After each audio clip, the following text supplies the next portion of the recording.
I saw, I think it was you have a video on Facebook, and you were doing the shells that you were creating both sides and putting them together. And the main thing you were saying is to get the air out. But I saw like some of your mugs and stuff, it's like shells and different things on it, which they look fantastic, to be honest. But then like, I heard that like, it's like dishwasher safe, and I don't know, did you say microwave as well? I know, it's like I'd be afraid to put that into a dishwasher, but it's amazing that actually that you're able to do that. That's that you can make them, that they're dishwasher safe.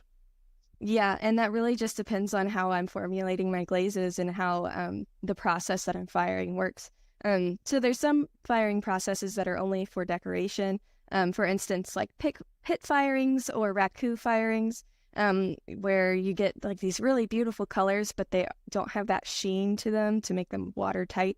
So there's all different aspects of that to make it technical enough that it does actually hold water. And and once it's food safe, it's microwave and dishwasher safe too. And that's the beauty of pottery as well. We've got examples of pottery from, thousands of years ago from our earliest ancestors that has survived. And once that pottery goes through that chemical change in the kiln, it can never go back to just being clay in the ground. It has gone through that firing process, that those chemicals have completely changed. They've bonded to one another, and they are that unit, so to speak. So in theory, these pieces could last for hundreds of years.